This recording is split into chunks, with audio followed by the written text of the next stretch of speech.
Bonjour à tous les amis, c'est encore moi Kevin, auteur du blog Le Japon en noir et blanc. Avant de commencer la vidéo, abonnez-vous et activez la cloche de notification pour recevoir toutes les news concernant la chaîne. Aujourd'hui, je reviens pour une nouvelle vidéo. Je vais répondre à une question qui m'a souvent été posée. Comment apprendre le japonais en regardant des animés, en lisant des mangas? Je pense que beaucoup de personnes, beaucoup d'entre vous, pour la première fois ont entendu le japonais à travers des animés. Ça c'est sûr, je peux mettre ma main à couper que la première fois que vous avez entendu la langue japonaise, c'est à travers des animés comme Dragon Ball Z, Naruto, Bleach et compagnie. À chaque fois que je dis que j'apprends le japonais, on me fait souvent la remarque: tiens toi Kevin, t'apprends le japonais pour les animés, t'apprends le japonais pour les mangas, t'apprends le japonais pour pêcher des japonaises. J'avais leur répondre: bah ouais, logique. Ou souvent, j'ai ce genre de réaction. Eh Son Goku, viens voir. Vas-y, dis un truc en japonais. Bakayaro. Mon frère. Déconne. Plus sérieusement, au départ, à la base, oui, j'ai appris le japonais par rapport aux animés, par rapport aux mangas, parce que j'avais envie de comprendre, j'avais un souci de compréhension par rapport à cela.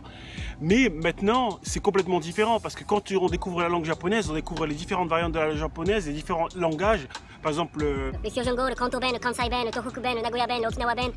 Après les différents levels de langage. Eigo, le Kenjogo, et j'en passe. Quand on découvre tout ça, on voit qu'en fait que le japonais, c'est pas juste la langue des mangas, c'est pas juste la langue des animés. On voit que c'est vraiment une langue très riche et que c'est vraiment intéressant d'y prêter attention. Je me répète un peu. Aujourd'hui, j'ai décidé de vous livrer mes secrets et de vous livrer la méthode comment apprendre le japonais en regardant des animés et en lisant des mangas. Le secret pour apprendre le japonais à travers les animés, c'est d'être actif quand vous regardez des animés. C'est-à-dire écrire à chaque fois que vous entendez un nouveau mot, vous entendez une nouvelle expression et tout ça, écrire sur un papier, prenez une note, cherchez la définition, le sens dans un dictionnaire. Et après ça, avec l'accumulation des années, l'accumulation d'expériences, des expressions et tout ça, vous allez être capable en fait de comprendre quasiment tout. Pour pousser le délire un peu plus loin, pour encore plus progresser, c'est d'utiliser tous les mots que vous avez notés, que vous avez pu voir à travers les animés, les mangas et tout ça, et de les inclure dans un logiciel de répartition espacée tel que Anki. Mais ça, j'en parle plus en détail dans mon livre. Lire régulièrement, ou vous regardez votre bloc-notes, vous regardez votre cahier régulièrement. Mais je sais, vous allez me dire, mais cette méthode n'est pas révolutionnaire. Il n'y a rien de révolutionnaire dedans en fait. Le seul truc, c'est d'être actif, de noter et tout ça. Tout le monde peut le faire. Parce que la plupart des gens, en fait, si ils regardent des animés, ils notent rien en fait. Ils regardent juste, ils regardent les sous-titres, ils font plus attention aux sous-titres. Et moi, vraiment, je vous conseille en fait de noter à chaque fois que vous entendez un truc. Quand je dis dès que vous entendez une nouvelle expression, de nouveaux mots, de les noter, c'est vraiment d'aller chercher la définition. Pas vraiment, comment dire, compter sur les sous-titres et tout ça. Parce que je vais pas à vous mentir, hein, la plupart des sous-titres faits par des fans sub, je clash personne aujourd'hui, hein, fait par des fans sub, c'est bourré d'erreurs. Moi, des fois, pour le fun, je regarde des fois des animés avec des fans sub et tout ça. La traduction, c'est bourré d'erreurs. Il y a beaucoup d'erreurs, il y a énormément d'erreurs. Je pense que aussi c'est dû parce que la plupart des fans sub, ils traduisent de l'anglais ou ils traduisent, je sais pas, mais ils traduisent pas du japonais. C'est pas possible parce qu'il y a des contresens des fois que ça, comment dire, ça détruit carrément la compréhension de l'animé, hein. Même ça détruit complètement la compréhension du manga. Donc je me dis qu'après ça, s'il y a d'autres youtubeurs, des youtubeurs critiques manga et tout ça, ils font des revues sur des traductions fausses. Donc moi je trouve que ça fausse tout en fait. Ça fausse tout et souvent après des gens ils sont choqués. Mais pourquoi il peut dire ça? Ça correspond pas. D'ailleurs le dernier exemple c'est Dragon Ball Super, hein. J'ai jamais vu autant de contresens, j'ai jamais vu autant d'erreurs dans les traductions de Dragon Ball Super, notamment des fans sub, hein, pas des DVD officiels. Les DVD officiels c'était très bien fait parce que c'est fait par des professionnels. C'est un métier, un traducteur, ça s'apprend pas sur internet, hein. Voilà, c'est un métier, il y a des cours de localisation, on a des cours de traduction, il y a une méthodologie à voir. Un épisode d'un manga, d'un animé et tout ça, ça se traduit pas en 1 heure, hein. Donc il faut les comprendre. Vous dites bien que si un épisode est sorti au Japon il y a 2 heures et la traduction est sortie 2 heures après, vous dites bien que ça peut pas être du travail très bien fait, hein.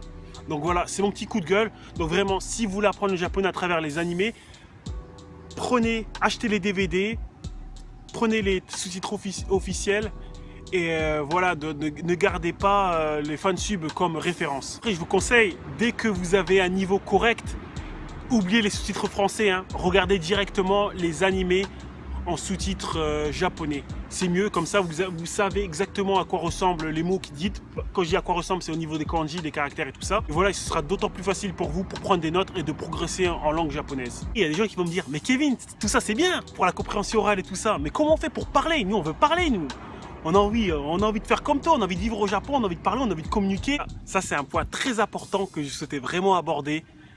Et je vous avertir maintenant, n'utilisez jamais, jamais le japonais des animés et des mangas dans la vie courante. Plus grosse erreur que peuvent faire des débutants, c'est d'utiliser des mots et des vocabulaires, des expressions qu'ils ont appris dans des mangas ou dans des animés. D'ailleurs, je vais vous faire un petit exemple. On va faire une petite mise en situation. C'est comme si il y avait un japonais ou un américain venait vous parler avec la voix de Bart Simpson.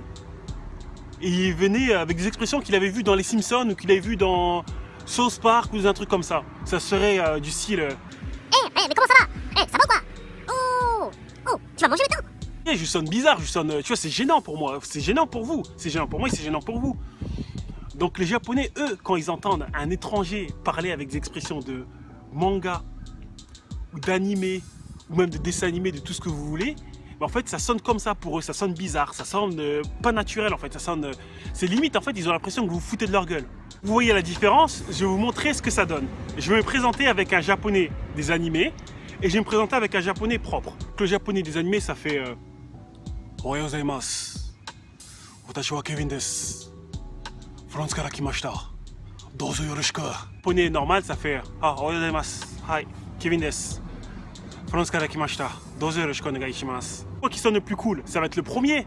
Mais pour les Japonais, ça va être le deuxième en fait, parce que le deuxième c'est plus normal, c'est plus standard, c'est plus avec une expression et un rythme de voix à la japonaise. Donc voilà. C'est pareil, hein, parce que moi je sais qu'il y a beaucoup de filles qui veulent parler comme les filles des dramas, comme les filles des animés, ça sonne pareil. Hein. Si je fais la meuf des animés, ça va être Kevin-san, genki, honma ni gomen ne. Normal, ça va être oh, Kevin-san, genki desu ka? Oh, honma ni moshiwake nai ne. Deuxième truc sonne plus naturel en fait. C'est comme ça, c'est le rythme normal de voix de parler des Japonais en général. Jamais vous allez entendre quelqu'un parler comme dans les animés au Japon. Si vous entendez parler, c'est que c'est quelqu'un, il sait que vous êtes fan des animés, ils vont le faire pour vous, ils vont vous faire plaisir. Donc voilà. Serrez plus si vous voulez apprendre à parler japonais à travers du contenu fun et tout ça. Je vous conseillerais plus de vous réorienter vers les dramas, qui sont les séries japonaises avec des vrais acteurs, ou des films plutôt que les animés. Très important aussi, c'est vraiment si vous souhaitez lire, commencer à lire des mangas, par exemple en japonais, commencez par le petit, hein, ne commencez pas haut, n'essayez pas de lire du Shingeki no Kyojin. Hein. Si vous souhaitez lire des Shingeki no Kyojin, c'est comme si vous souhaitez piloter une voiture alors que vous savez même pas marcher. Tu vois, c'est pareil. Il faut que vous commencez bas, vous commencez avec des trucs assez simples, des mangas pour enfants, et après vous augmentez la difficulté graduellement. Hein. Et pour les dramas aussi, commencez avec des séries de lycéennes, des séries assez simples, plutôt qu'avec des trucs assez techniques, des séries policières, des séries, comment dire, suspense et tout. Donc voilà, c'est tout pour moi. Je vous ai donné tous les outils et tout ça.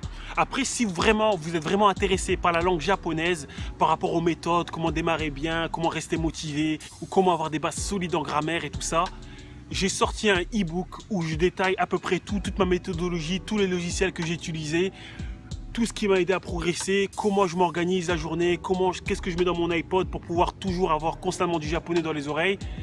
J'ai écrit mon e-book Apprendre à parler japonais en 3 mois, qui est un e-book de méthodologie, mais pas seulement. Je fournis aussi toutes ces ressources-là qui vont vous permettre de progresser et peut-être être capable de parler ou d'apprendre le japonais en 3 mois. Ces 3 mois, ça va dépendre de votre motivation. Si vous êtes motivé comme un fou, vous appliquez exactement ce que je dis, en 3 mois, vous allez faire vraiment des réels progrès. Mais si vous êtes paresseux et tout ça, ça va vous prendre peut-être 1 an ou 2 ans. Mais ça va vous prendre du temps. Mais vous allez être capable de comprendre, de parler le japonais. C'est pas à peine d'être pressé en fait. Hein. Moi je dis 3 mois, mais c'est pas à peine d'être pressé. Hein. Il y a des gens, ça leur prend 10 ans, mais après ils ont un japonais nickel.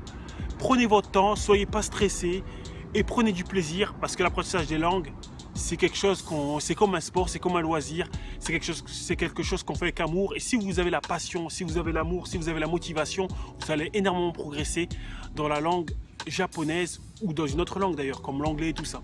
Donc voilà, c'était le mot de la fin. Donc voilà, si vous aimez la vidéo, n'hésitez pas à liker, à partager et à vous abonner. Et à commenter aussi, à me dire depuis combien de temps vous apprenez le japonais et si vous souhaitez apprendre le japonais, et fixez-vous des objectifs. Voilà, j'aimerais bien savoir vos objectifs par rapport à la langue japonaise. Si votre objectif est par exemple, oui, j'aimerais comprendre My Hero Academia en japonais, sans sous-titres ni rien, écrivez-le. Ou j'aimerais comprendre Bleach en japonais, sans sous-titres, écrivez-le. Ou si j'aimerais être capable de lire tous mes mangas préférés en japonais, par exemple Hunter x Hunter, ou Naruto et compagnie, écrivez-le en commentaire. J'aimerais bien savoir qui sont mes abonnés.